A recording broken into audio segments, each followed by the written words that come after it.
The bathroom tiles were cold beneath her bare feet, the kind of cold that made her toes curl involuntarily, that sent a shiver racing up her calves. Maya pressed her palm against the white subway tile, feeling the grout lines rough under her fingertips, and breathed in the steam from the shower she'd just turned off. Lavender body wash. His favorite. The scent coiled through the air like a ghost, floral and cloying, the same smell that had clung to her skin every morning for 3 years. She stared at her reflection in the mirror, watching condensation creep across the glass in slow, crawling tendrils.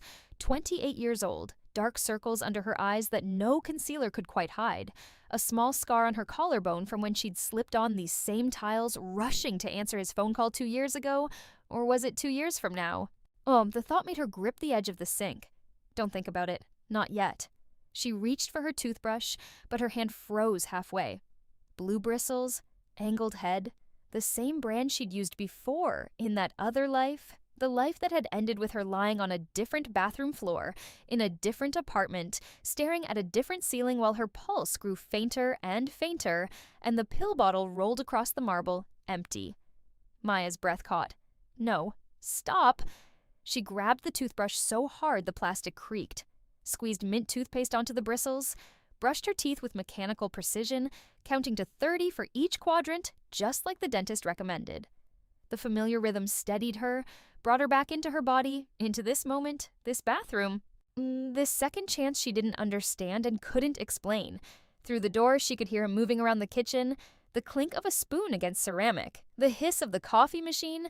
James always woke up before her, always had coffee ready, always timed it perfectly so that she could stumble out of the bedroom and find a steaming mug waiting on the counter, prepared exactly the way she liked it. 2 sugars, a splash of cream, heated to the precise temperature where she could drink it immediately without burning her tongue. It was one of the things she'd loved about him. In the beginning. She spit, rinsed, and set the toothbrush back in its holder, stared at herself in the clearing mirror. Her reflection looked back with eyes that knew too much, had seen too far. They'd carried memories of events that hadn't happened yet. Or had they? Time was a circle, wasn't it? A loop? A knock on the door made her jump. "Babe, coffee's ready." His voice was warm, gentle, the voice of a man in love. The voice he'd used for the first year, maybe the first year and a half. "Coming," she called back, and her voice sounded normal, bright, unchanged by everything she knew. She pulled on her robe, soft terry cloth, white, another thing he'd bought for her, and opened the door. James stood in the hallway, smiling that crooked smile that had first caught her attention at the bookstore 4 years ago.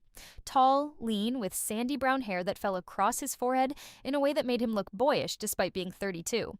He wore his work clothes, charcoal slacks, a crisp white button-down, the tie hanging loose around his neck.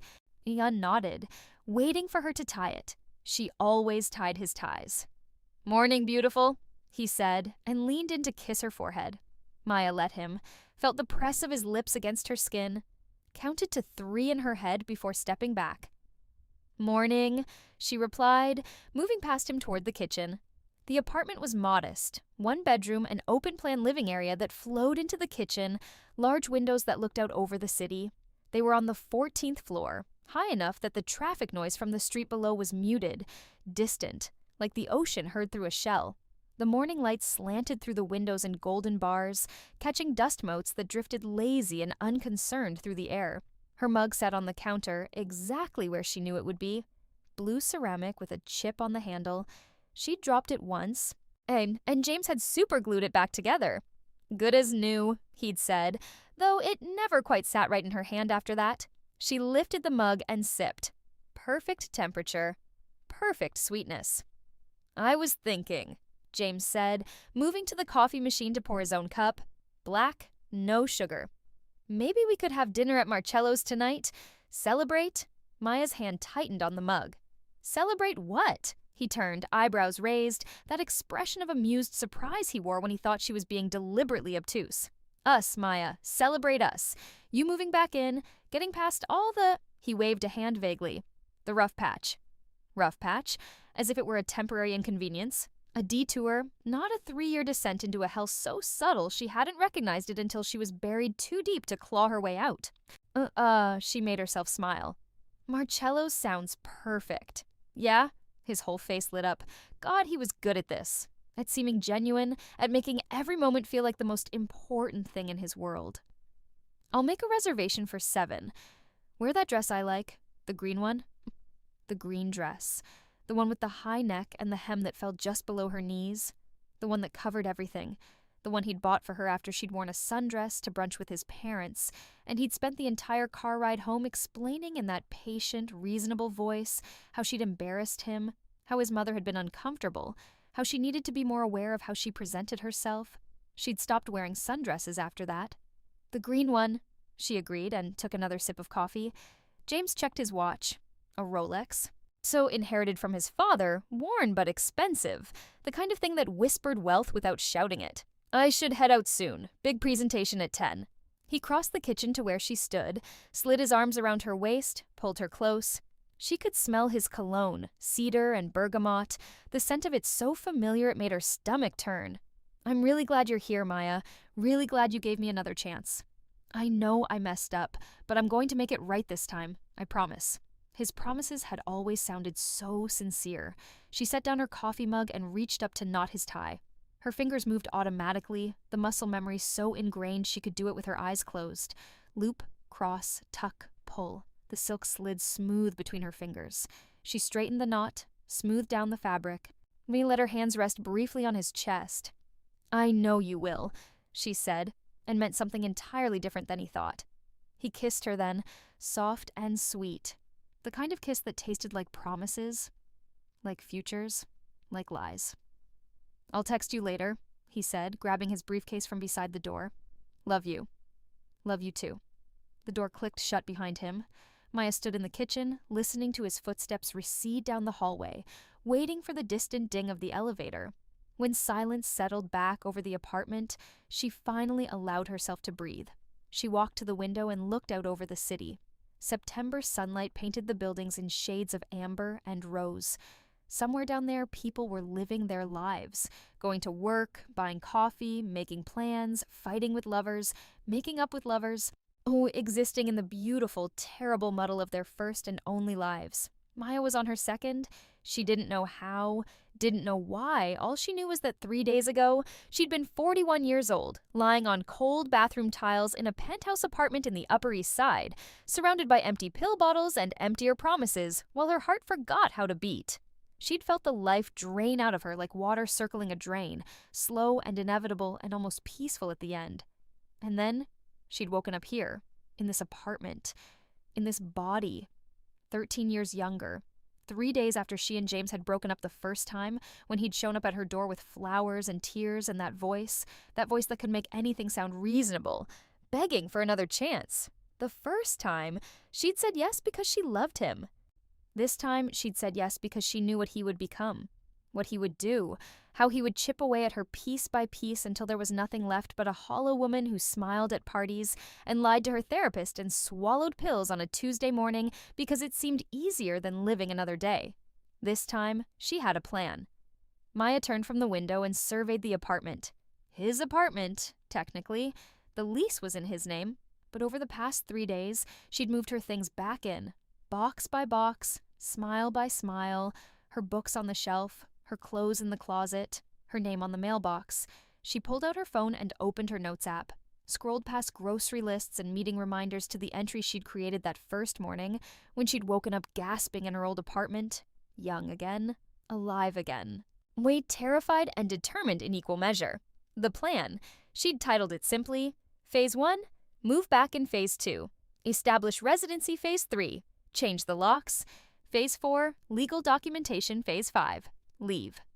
She'd completed Phase 1, 3 days of pretending to be the Maya she used to be, young, hopeful, willing to believe his promises because she hadn't yet learned that James's promises had expiration dates. 3 days of smiling and kissing and acting like this was a reconciliation instead of a heist. Phase 2 was already underway. She'd updated her address with the post office, had mail delivered here, made sure her driver's license listed this apartment. In New York, if you could prove you'd lived somewhere for 30 days, you had rights. Tenant rights, rights that couldn't be dissolved with a smile and a credit card. Today was Phase 3. Maya finished her coffee and set the mug in the sink, walked to the bedroom and pulled out her laptop, opened a browser window and typed, 24-hour locksmith near me. The locksmith arrived at 11, a stocky man in his 50s with graying temples and calloused hands that spoke of decades of working with metal and mechanisms. His van was parked illegally in front of the building, hazard lights blinking. "You're sure about this?" he asked, examining the existing lock. "This is a Schlager deadbolt. Good quality, not cheap to replace." "I'm sure," Maya said. "I want the best you have, something secure." He nodded slowly, pulled out a catalog, showed her options. She selected a high-security lock with restricted keyways, the kind where you needed authorization to get copies made, the kind that cost 3 times what a normal lock cost. "And I only want 2 keys," she added. "Both for me?" The locksmith's eyebrows rose slightly, but he didn't comment. He'd probably seen stranger things. Messier divorces, uglier breakups, situations where changing the locks was the least dramatic thing happening. "You got it," he said, and got to work. The drilling was loud. Sharp whines of metal on metal, the screech of the old lock being removed, the precise cuts needed for the new mechanism. Maya stood in the kitchen, watching, feeling each sound vibrate through her chest like a second heartbeat. Her phone buzzed. A text from James. "Presentation went great. Can't wait to see you tonight. Already counting down the hours." She typed back, "So proud of you. See you at 7. Added a heart emoji, the kind she used to send him before she'd learned that he'd checked her phone. That he had all her passwords. That he could see every message she sent and every friend she talked to and every thought she tried to keep private. This phone was new. Bought 3 days ago with cash. Activated under her name only. No shared accounts, no linked devices, no way for him to access it. Some lessons you learned the hard way. But if you were lucky, impossibly, inexplicably lucky, you got a chance to apply them."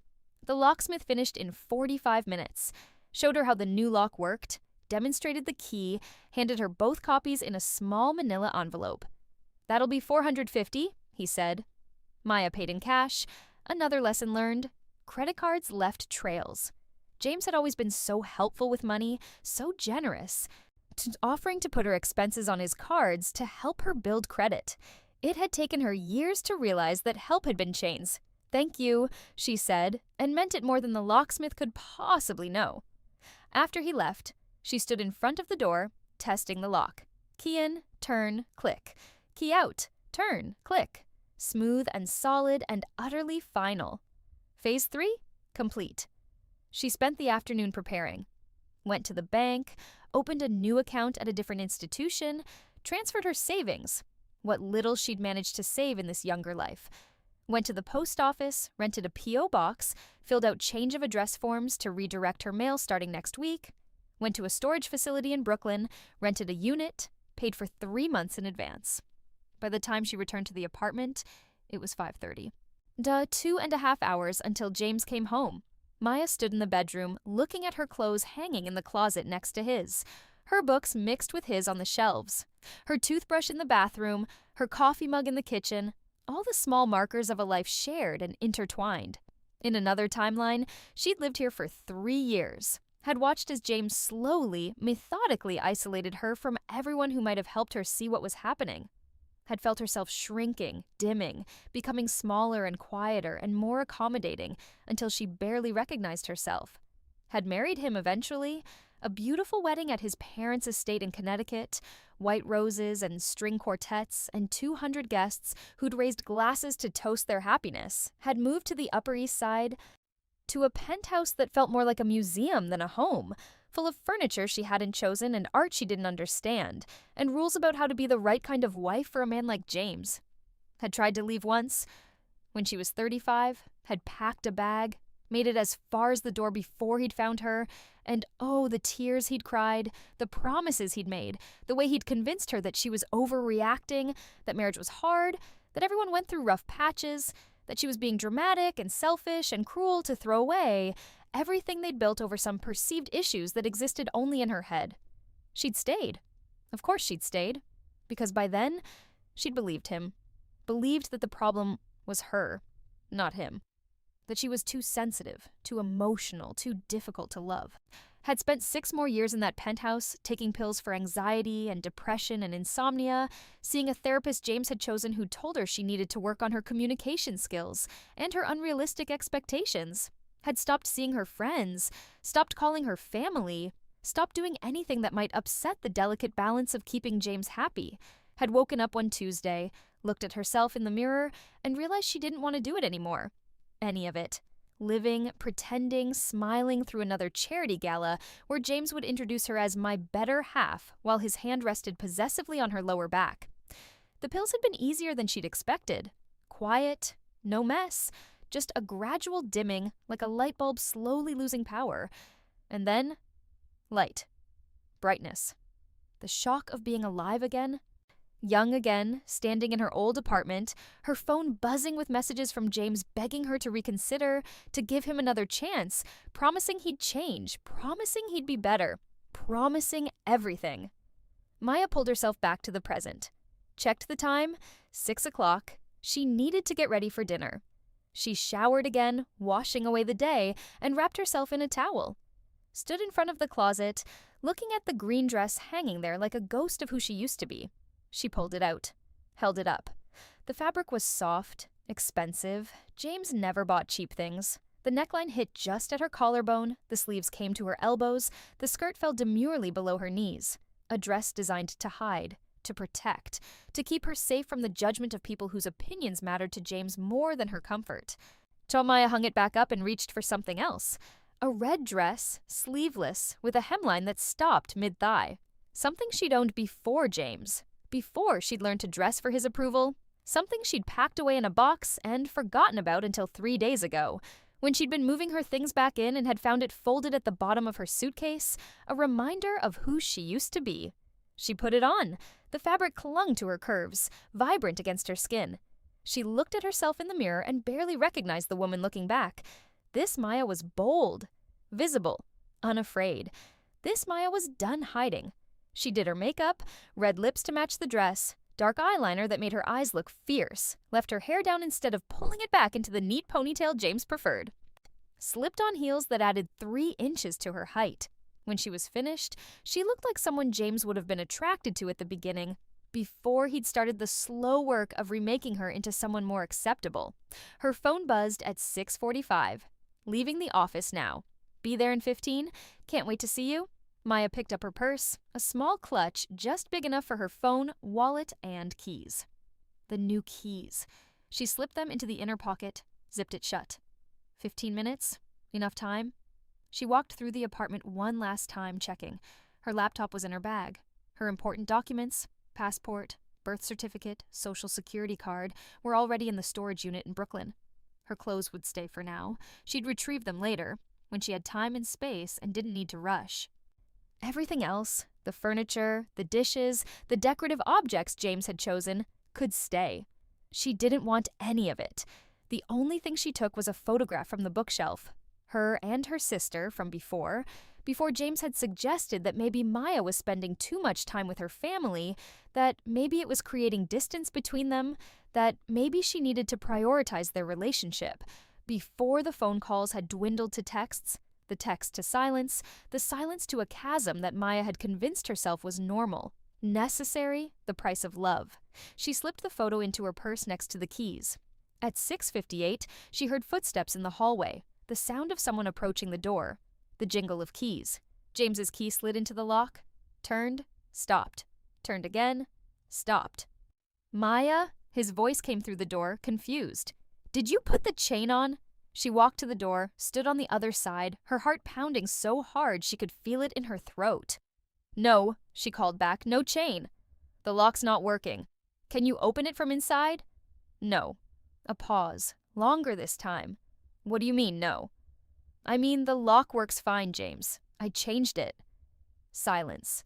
She could almost hear him processing, trying to fit this information into a framework that made sense, that aligned with the narrative he'd built about who they were, what they were doing, where this was heading. You changed the lock? His voice was still controlled, still reasonable. Why would you do that? Because it's my apartment now? Maya, this is my apartment, my lease, I've been living here for 30 days, James. I have mail delivered here. My license lists this address. In New York, that makes me a legal tenant.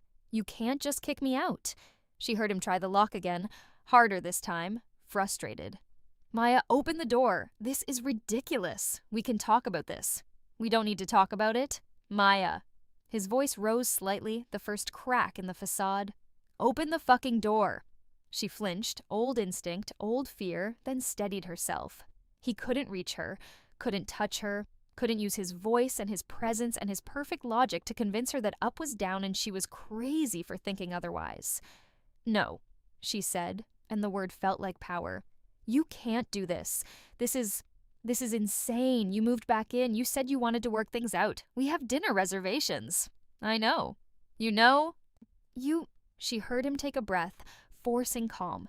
When he spoke again, his voice was softer, the voice of reason, the voice that had talked her into staying so many times before. Maya, sweetheart, I don't understand what's happening. Did I do something to upset you? Let's just talk about this, okay? Like adults. Let me in and we can sit down and figure out what's going on. I already know what's going on, James. You're not making any sense. I'm making perfect sense. You just don't like what I'm saying. Another pause. She could picture him on the other side of the door, running his hand through his hair, that gesture he made when he was stressed, thinking, calculating, trying to find the angle that would get him what he wanted. Maya, be reasonable. All your stuff is in there. Your clothes, your books. You can't just lock me out of my own apartment. Actually, I can, and I am.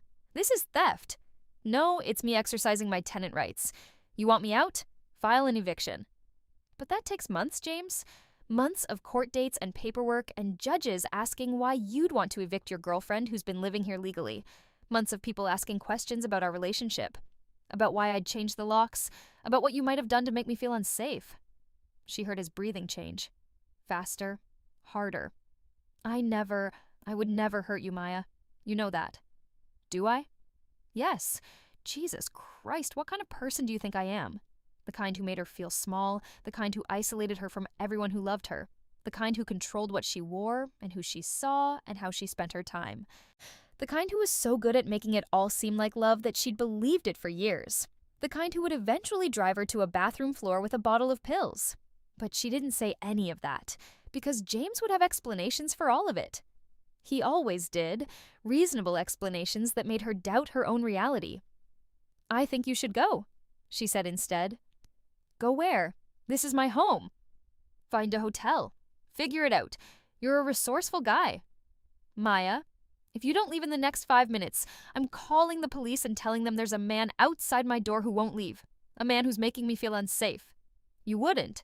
Try me. She pulled out her phone, opened it to the keypad, her thumb hovering over the 9. She waited, counting seconds, to feeling sweat prickle at the back of her neck despite the apartment's air conditioning. At 4 minutes and 30 seconds, she heard him step back from the door. This isn't over, Maya. His voice was cold now, stripped of warmth, the voice underneath the voice. You can't treat people like this. I gave you everything. I loved you. No, she said softly. You loved the version of me you were creating, the quiet one, the obedient one, the one who existed to make you look good. That's not... You're twisting everything, making me into some kind of villain when all I ever did was love you. Go away, James. We're going to talk about this. When you've calmed down, when you're thinking clearly. I'm thinking more clearly than I have in years. You're being emotional, irrational. And there it was, the word he'd always used. So irrational, emotional, dramatic, crazy. All the words designed to make her doubt herself, to make her feel like her feelings were invalid, her perceptions flawed, her reality negotiable. Goodbye, James. She heard him slam his hand against the door. Once, twice, then footsteps, angry and sharp, receding down the hallway. Maya stood in the silence, her whole body shaking, her phone clutched in her hand. She waited until she heard the elevator ding, until she was sure he was gone, before she let herself slide down to the floor, her back against the door, her red dress pooling around her like blood. She'd done it. Phase 3 complete. But God, her hands wouldn't stop shaking. She didn't sleep that night. Lay in bed, staring at the ceiling, every sound amplified. The building settling, pipes groaning, footsteps in the apartment above. Each noise made her tense, made her wonder if he'd come back, if he'd somehow get through the lock, if her plan had been foolish, if she'd made a terrible mistake. But he didn't come back. Not that night. Her phone buzzed constantly. Texts from James that started conciliatory and grew progressively angrier. Maya, please, let's talk. I don't understand what I did wrong. You owe me an explanation. This is childish. You can't just throw away what we have. I'm trying to be patient, but you're being unreasonable. Answer your fucking phone. You're going to regret this. She didn't respond. Watched the messages accumulate like evidence. Screenshots of a man losing control. At 3 a.m, her phone rang. Not James. Her sister. Maya stared at the name on the screen. Rachel. They hadn't spoken in how long? In the other timeline? It had been years. Years of dodged calls and canceled plans and excuses about being busy.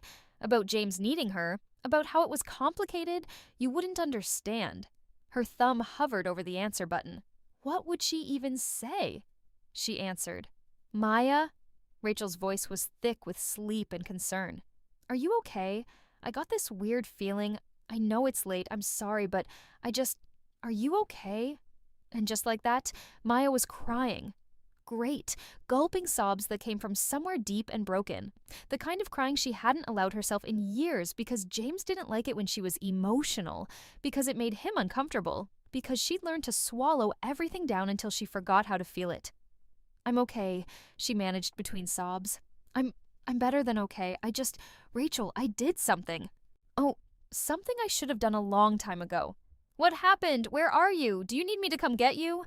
No, I'm at James's apartment. Was at James's apartment. It's complicated.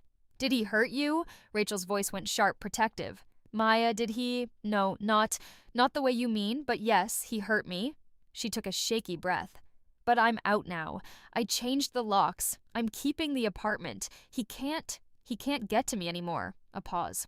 Holy shit. Maya, are you serious? Yes. Oh my god, I'm so proud of you. Rachel's voice cracked. I've been so worried. You stopped calling, stopped answering, and I knew something was wrong, but I didn't know how to. Maya, I'm so sorry. It's not your fault. I pushed you away. She stopped, corrected herself. I let him make me push you away. But I'm done now. I'm done with all of it.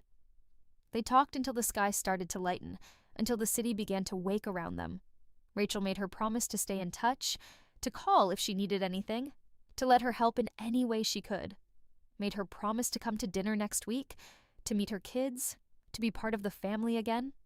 When Maya finally hung up, the apartment was filled with soft morning light. She felt scraped hollow, exhausted, but also cleaner somehow. Lighter.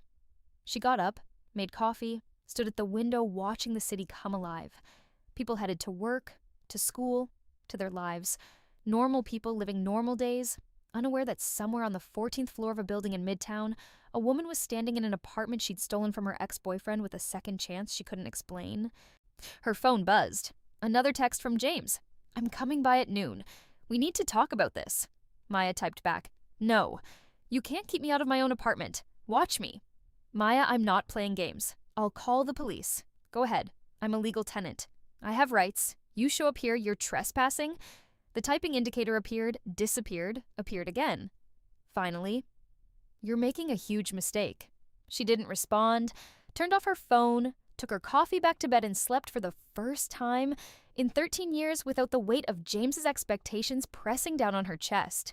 The next 3 weeks were a strange, suspended kind of existence. Maya went to work. She was a paralegal at a small firm in Chelsea, a job she'd kept in both timelines because James had approved of it. She had thought it made her seem intelligent and capable without being threatening.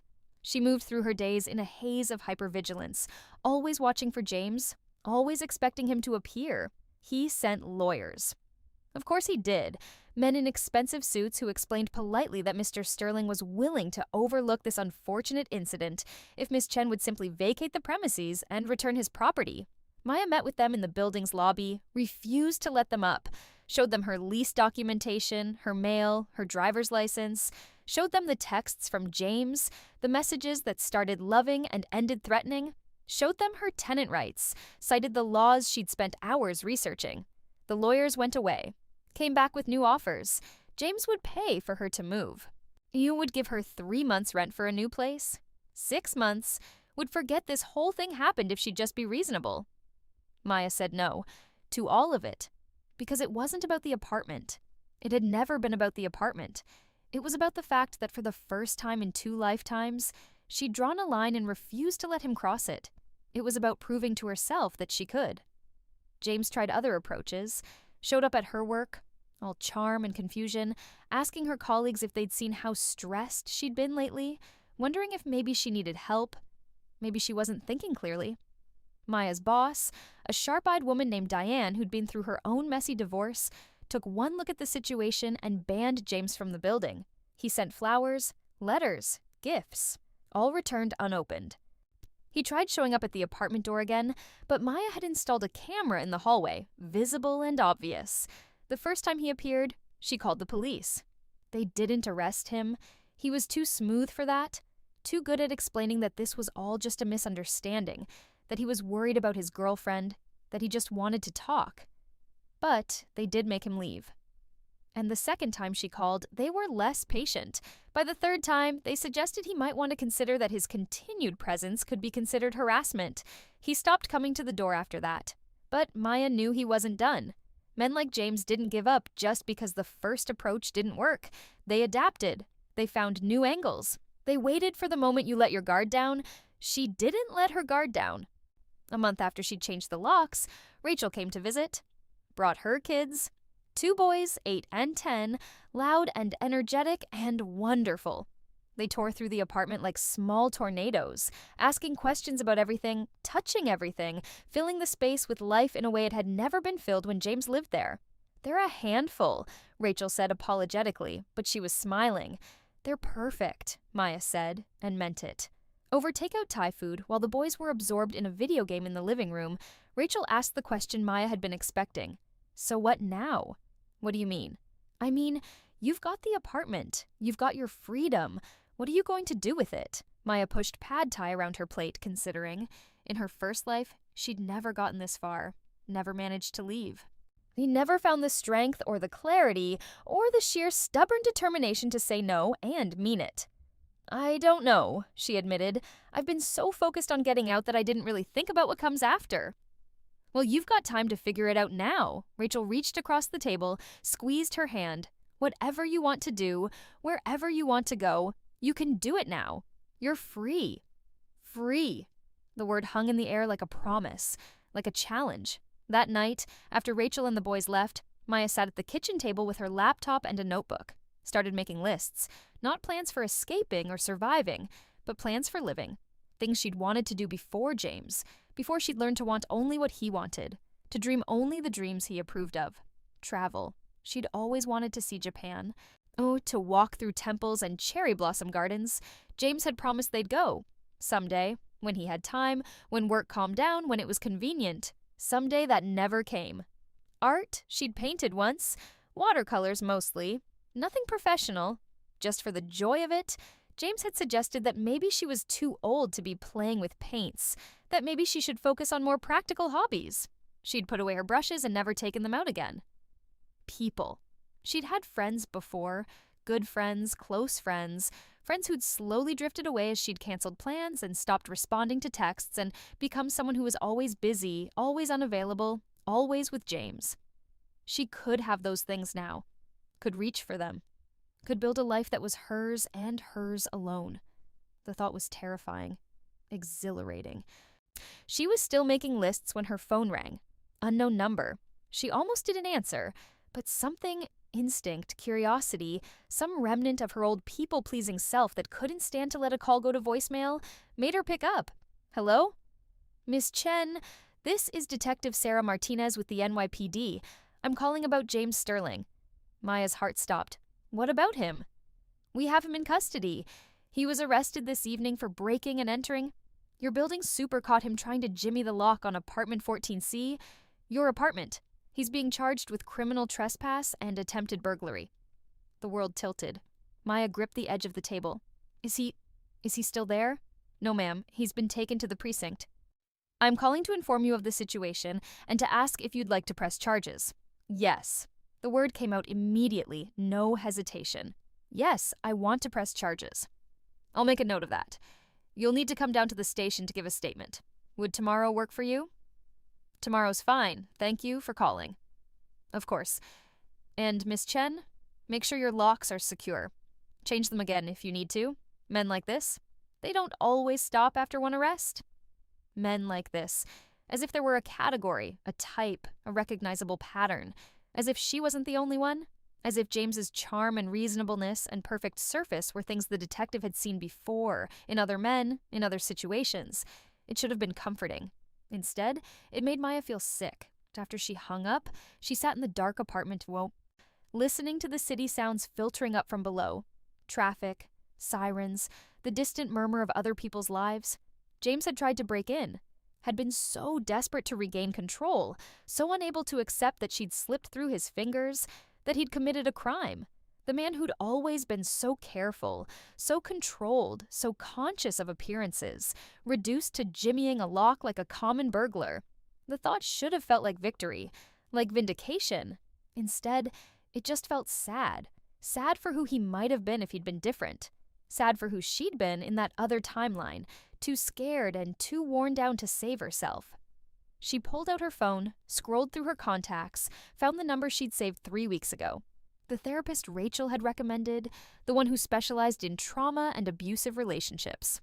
Maya had scheduled an appointment, then canceled it, then rescheduled it, then canceled it again. Too scared of what she might have to confront, too worried about what it would mean to admit that she needed help. She called now, left a voicemail asking for the earliest available appointment. Hung up.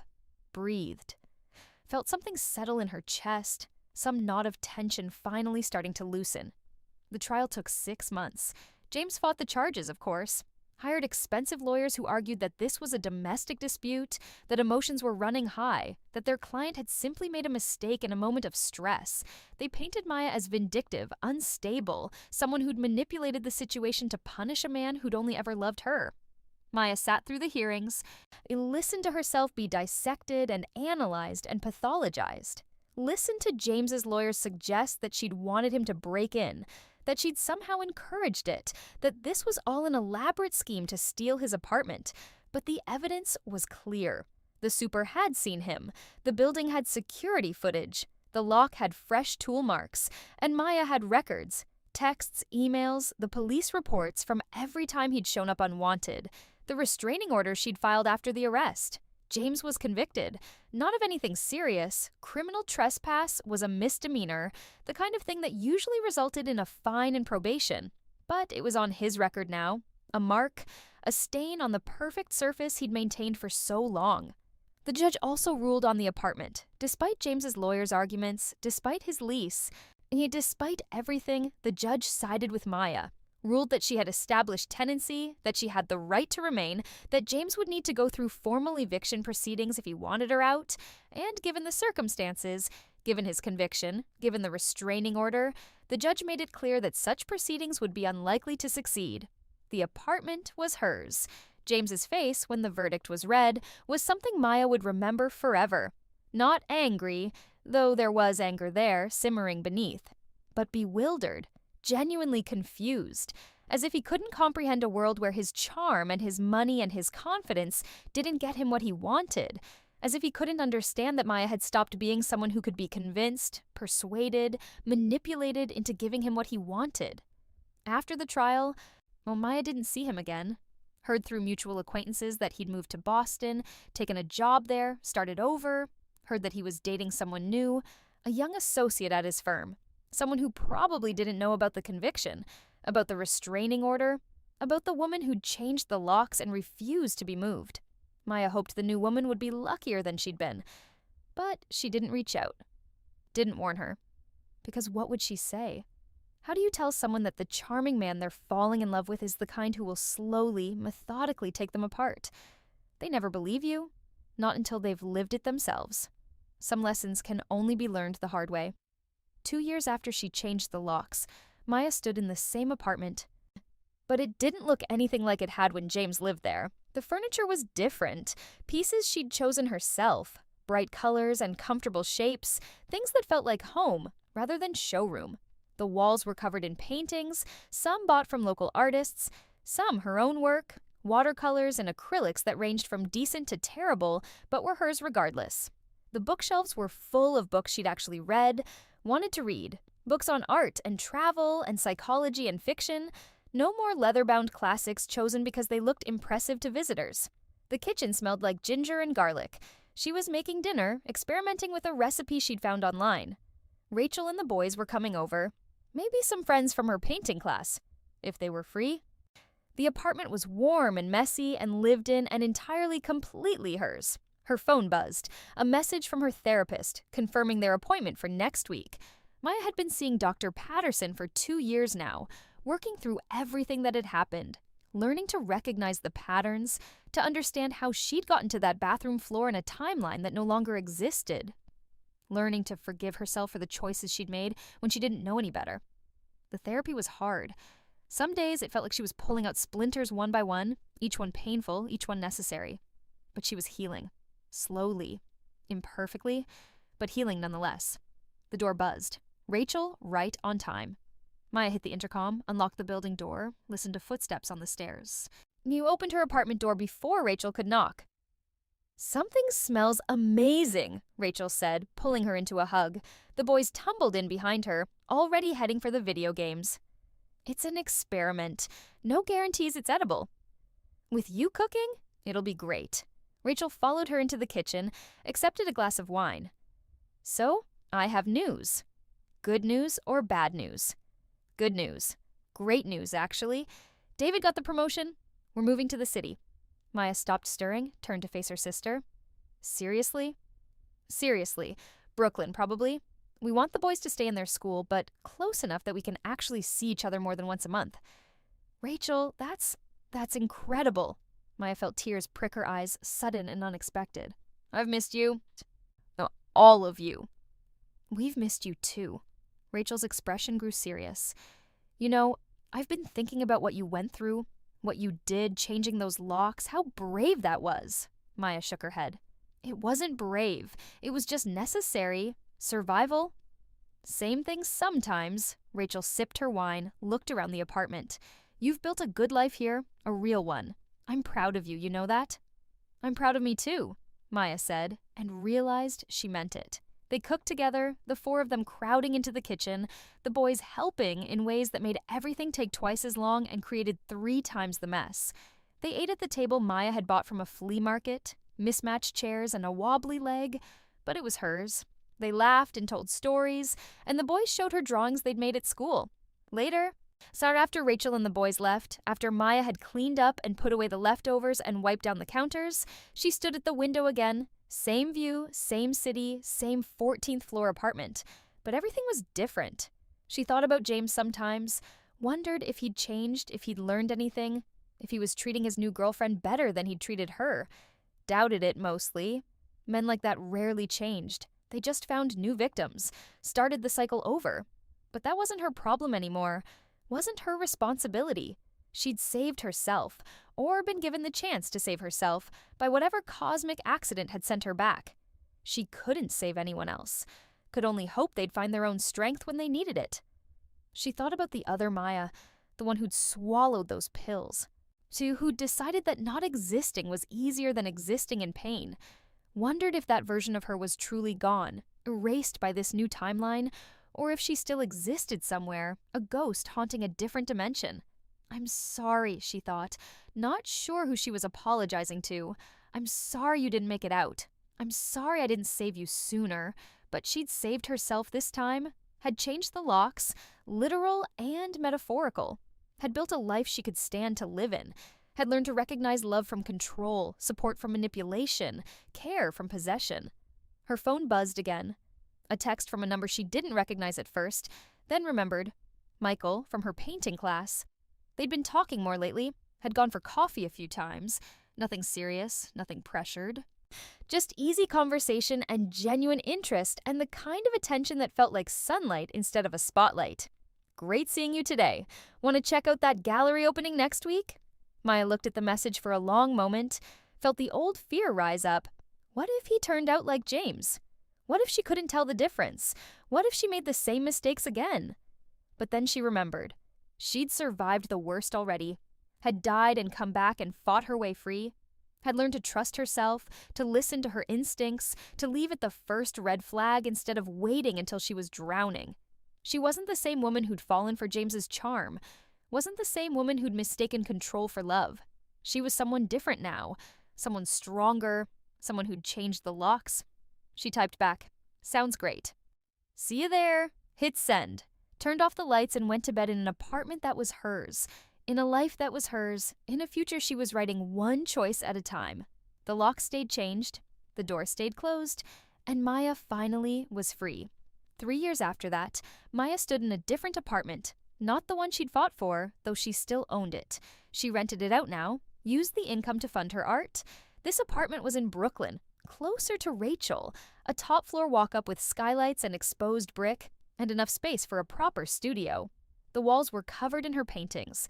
Not all of them good, not all of them even competent, but getting better. She'd had a show at a small gallery in Chelsea 6 months ago, sold 3 pieces, got a review in a local arts blog that called her work raw and honest, informed by a deep understanding of survival. She'd cried when she read that. Good tears this time. She was painting now, working on a new piece. Abstract mostly, swirls of color that moved from dark to light, from chaos to clarity. She didn't know what it meant yet. Didn't need to. Just let her hands move. Let the colors speak. Let the process unfold. Her phone rang. She almost ignored it. She was in the zone, didn't want to break the flow, but something made her look at the screen. Unknown number, but the area code was familiar. She answered, paintbrush still in her hand. "Hello? Is this Maya Chen?" A woman's voice, young, uncertain. "Yes, who's this?" "My name is Sophie. I got your number from a mutual friend. You don't know me, but I know I dated James Sterling. I heard that you had a relationship with him too." Maya's hand tightened on the phone, set down her paintbrush carefully, precisely in the water jar. "Is he hurting you?" A sharp intake of breath. "How did you—" "I know what he's like. I know how he operates." Maya sat down on her paint-stained stool, her heart racing. "Are you safe right now? Do you need help?" I'm at my sister's place. I left yesterday. He doesn't know where she lives." Sophie's voice cracked. "Everyone thinks I'm crazy. They all love him. He's so charming, so successful, and I thought maybe I was overreacting. Maybe I was being too sensitive. But then I found the conviction on his record, the restraining order, and I looked you up, and I needed to talk to someone who would understand." Maya closed her eyes, saw herself at 28, at 35, at 41.